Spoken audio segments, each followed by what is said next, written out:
ஸ்ரீகிருஷ்ணாய பரபிரம்மணே நமः. ஸ்ரீமத்பகவத்கீதா தியானஸ்லோகாः.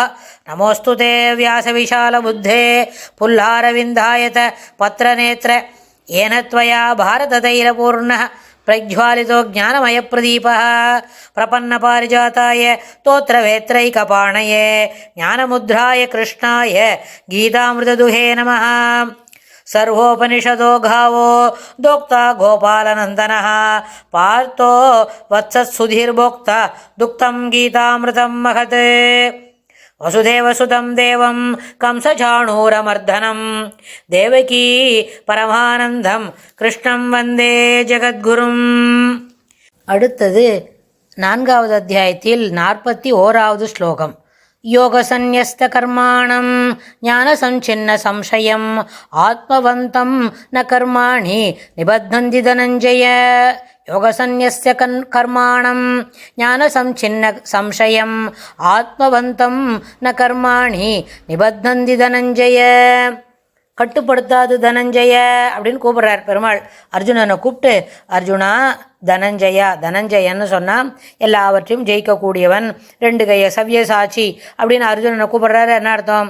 2 கையாலையும் ஒரே சமயத்தில் அம்புகளை தொடுத்து எய்துவதற்கு உண்டான என்ன பண்ணான், எய்வான் அப்படின்னு சொல்கிறதுக்கு, அந்த பேரை சொல்கிறதுக்கு தான் அவனை என்ன சவ்யசாட்சி அப்படின்னு கூப்பிடுவார். இப்போ இன்றைக்கி என்ன சொல்லியிருக்கார்? தனஞ்சய அப்படின்னு கூப்பிட்டு யோக சந்நியஸ்த கர்மாணம் அப்படின்னா யோகத்தை விடாமல் செய்கிறோம், யோகத்தில் மேலும் மேலும் தன்னை சிறப்புப்படுத்துகிறோம். அதனால் யோகம் சிறப்பாக வந்தால் அதுலேருந்து அப்போ என்ன கிடைக்கும்னு கேட்டால், கர்மம் செய்வதிலிருந்து என்ன கிடைக்கும்? அது குறைஞ்சிடும். கர்மத்தை ஒழித்தவன், யோகத்தினால் கர்மத்தை ஒழித்தவன். அடுத்தது ஞானசம் சின்ன சம்சயம். ஞானம் வந்திருக்கு, நிறைய தெளிவு பிறந்திருக்கு. எந்த வேலையை எந்த செய்யணும், எதை எப்படி செய்யக்கூடாது, எங்கே இருக்கிற குறைபாடுகள் இருக்குதுன்னு சொன்னால் அதுலேருந்தெல்லாம் தெளிவு கிடச்சிருக்கு. எங்கே எல்லாம் குறைவு இருக்கோ அங்கெல்லாம் நம்மளுக்கு என்ன, அந்த குறையெல்லாம் எப்படி போக்கிக்கிறது, how to come out of the இந்த ஹடில்ஸ் இருக்கே, அந்த இடையூறுகள் இருக்குது, இதை செய்யலாமா வேண்டாமா, அது குழப்பமாக இருக்குது, அந்த குழப்பத்துலேருந்து மாற்றிக்கிறது, அது எல்லாத்தையும் செய்யறதுக்கு அதில் என்ன இருக்குது, அதுக்கு என்ன வேணும்? ஞானம் வேணும். ஞானம் என்பது என்ன? இந்த விஷயத்தில் தெளிவாக புரிஞ்சு கொள்ள வேணும். தெளிவாக புரிஞ்சுனுட்டா அதற்கேற்ப ஒரு இடத்துலையும் நம்மளுக்கு என்ன சிறப்பான செயல்களை தவறில்லாமல் செய்ய முடியும். தவறில்லாமல் செய்தால் தான் அந்த வேலை நம்மளுக்கு அது சரியான அளவு முடியும். அதுக்கு நிறைய அப்ரிசியேஷன் கிடைக்கும், அக்கலர்ட்ஸ் கிடைக்கும். அதாவது நம்மளை எல்லாரும் கொண்டாடுவா சரியாக செய்திருக்கோம் அப்படின்னு. அதாவது எந்த ஒரு வேலையும், அதாவது மோட்சத்துக்கு தொடர்புடைய செயல்களை செய்கிறதா இருந்தாலும், லோகாயதமான விஷயங்களை செய்வதாக இருந்தாலும், செயல்களை செய்ய வேண்டும் என்கின்ற பொழுது அப்பொழுது அதற்கு தொடர்புடைய தெளிவான ஞானம் இருக்கணும். இதை இப்போ செய்யணும். இப்போ ஏதோ ஒரு மருந்து சாப்பிட்றோம், இந்த மருந்து சாப்பிடாத அப்படின்னு சொல்கிறோன்னு வைக்கோங்க, இல்லை சாப்பிட்டா இடைஞ்சல் வரும் அப்படி எப்படி சொல்கிறதா இருந்தாலும், இதை சாப்பிட்டா இடைஞ்சல் வரும்னா how to overcome this, இதுலேருந்து எப்படி நம்ம வெளியில் வருது, இதுலேருந்து எப்படி நம்மளை விடுவிச்சுக்கிறது அப்படின்னு தெரியணும். அப்போ அதுக்கு தொடர்புடைய செய்திகளை நம்ம கொஞ்சம் தெளிவாக நான் கொஞ்சம் இன்டெப்த்தாக வாசிக்க துவங்கணும்னு வைங்க. அதில் இருக்கிற அந்த குழப்பம் நீங்கிடும். அப்போ குழப்பம் நீங்கித்தினாலே தெளிவு வரும், தெளிவு வந்தாலே ஞானம் வரும். அப்படின்னா ஞானம் வந்ததுன்னு சொன்னால் ஞான சம்சயம், ஞானத்தினால் இந்த சம்சயம் இருக்கே, சந்தேகம் இருக்குது, தெளிவின்மை இருக்கே, அதை பிளந்துடுறோம். அதை முடிச்சுக்கிண்டு அதை விட்டு, அந்த தெளிவின்மையை விட்டுட்டு வெளியில் வந்துடும். அதே போல் ஆத்மவந்தம், இதெல்லாம் என்ன பண்ணிட்டோம், ஞானம் கிடச்சிருத்து அதுலேருந்து தெளிவில்லாமையில் விட்டுட்டு தெளிவாக இருக்கிறதுக்கு வரோம். அதே மாதிரி யோகத்தினால் கர்மத்தை ஒழித்தவன் அவன் என்ன செய்வான்னு கேட்டால், ஆத்மாவிடம் நிலை பெற்ற மனதை உடையவனாக இருப்பான். ஆத்மாவிடம் நிலை பெற்ற மனதின் உடையவனாக இருக்கும் பொழுது அவனை எத்தகைய கர்மங்களும் நிபந்தந்தி கட்டுப்படுத்த மாட்டாது. அதாவது செய்கின்ற தொழிலை செய்கின்ற செயலில் தெளிவும், செயல்களுக்கு அதிலேருந்து என்ன, யோகத்தினால் கர்மத்தை ஒழித்தவனும் ஞானத்தினால் சந்தேகங்களை நிவர்த்தி செய்து கொண்டவனும் என்ன பண்ணுவான், அவனுக்கு எந்த விதமான கர்மாவும் அவனை கட்டுப்படுத்தாது அப்படின்னு சொல்கிறார்.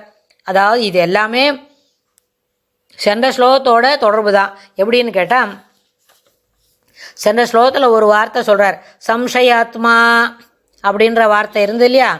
அப்போ சம்சயாத்மானா என்ன? போன ஸ்லோகத்திலே நம்ம பகிர்ந்துட்டோம். ஒரு கிணறு வெட்டணும்னு சொன்னால் ஒரே இடத்துல தொடர்ந்து 30 அடி 40 அடி ஆழம் தோண்டி பார்த்த பிறகு தான் ஜலம் எவ்வளோ வேகமாக வருதுன்னு நம்மளுக்கு தெரியும். ஆனால் அதை விட்டு 10 அடி இந்த இடத்துல தோன்றுறது, ஒரு 10 கஜம் தாண்டி இன்னொரு இடத்துல போய் 15 அடி தோன்றுறது அப்படின்னு ஒரு இடமா கொஞ்சம் கொஞ்சமாக 10, 15, 15, 20 அப்படின்னு தோண்டிகிட்டே எங்கேயுமே ஜலம் வரல. கிணறே இழுக்க முடியாது போல இருக்கு, நம்மளுக்கு ஜலமே வரல. போர் போட்டாலும் ஜலம் வரல, கிணறு தோண்டினாலும் ஜலம் வரல அப்படின்னு சொல்லிட்டு நம்ம ஒதுங்கிட்டோன்னு வைங்க. அப்போ என்னாச்சு, நம்மளுக்கு பர்சுவேசிவாக தொடர்ந்து ஒரு வேலையை செய்யறதில்ல, அந்த ரிசல்ட் கிடைக்கிற வரைக்கும் பர்சீவரேஷன் பொறுமையும் இல்லை. அப்படி இருந்தால் என்ன பண்ண முடியாது, எந்த கர்மாவை செய்ய முடியாது.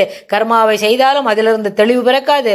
தெளிவு பிறக்கலைன்னு சொன்னால் அங்கே ஞானம் ஒதிக்காது. ஞானம் இல்லைன்னு சொன்னால் மறுபடியும் குழப்பத்துக்கு வரும். இது ஒரு ரிவர்ஸில் வரக்கூடிய இன்வெர்ட்டாக போகக்கூடிய ஒரு சைக்கிள் மாதிரி ஆகிடும். அதனால் சம்சயாத்மா அப்படின்னு சொன்னால் இது எல்லாவற்றையும் நீக்கி ஒரே இடத்துல தொடர்ந்து ஒரு 30 அடிக்கு ஆழம் தோண்டி அப்போது என்ன ஆகும், போதுமானவளுக்கு கிணறு ஜலம் கிடைக்கிறது. ஸோ இந்த இடத்துல என்ன பண்ணலாம், கிணறு எடுத்துக்கலாம். இல்லை 30 அடியில் ஆழம் இருக்குது, நம்ம என்ன பண்ண போர் போட்டு எடுக்கலாம் அப்படின்னு சொன்னால், இந்த சந்தேகம் கொள்ளாமல் ஒரே வஸ்துவின் மீது உறுதியான நம்பிக்கை வைத்து ஒரே இடத்துல இங்கே ஜலம் கிடைக்கும் நன்னா போடு. அந்த அதுக்கெல்லாம் ஜலம் கிடைக்கிறதுக்குன்னு ஒரு ட்ரிக் ஒன்று பண்ணுவா. ட்ரிக் இல்லை, தேங்காயை நேராக வச்சுக்கிண்டு அது எங்கே உள்டாவாக போகிறதோ அப்படியெல்லாம் பார்த்து தெரிஞ்சுப்பா. அப்படின்னா அந்த மாதிரி இடத்துல மன ஒருமைப்பாட்டுக்கு முக்கியத்துவம் கொடுத்து அந்த இடத்துல நம்ம தண்ணி வரும்னு ஜலத்தை உத்தேசித்து அங்கே போர் போடுறது இல்லை கிணறு தோண்டுறதுன்னு சொன்னால் அங்கே எப்படி ஜலம் கிடைக்குமோ, அந்த கிடைக்குமோன்றது அது என்ன இருக்குது, ஒருமைப்பட்ட மனம், ஃபோக்கஸ்டு மைண்டு இருந்துட்டு அதை தொடர்ந்து அந்த இடத்துல முயற்சி பண்ணால் நம்மளுக்கு என்ன தேடிட்டு அங்கே போகிறோமோ அது கிடைக்கும். அதுபோல் இங்கேயும் என்ன பண்ணோம், சம்சயாத்மா இங்கே இல்லை. அந்த ஞான சின்ன சம்சயம் அப்படி சொல்கிறோம் இல்லையா, அந்த ஞானத்தினால் கிடைக்கக்கூடிய தெளிவு கிடைக்கும் அப்படின்னு இந்த ஸ்லோகத்தில் பெருமாள் சொல்லி கொடுக்குறார். அடுத்த ஸ்லோகத்தில் இன்னும் என்ன சொல்கிறாருன்னு நம்ம பார்க்கலாம். ஸ்ரீ கிருஷ்ணாய துப்யம் நமஹ.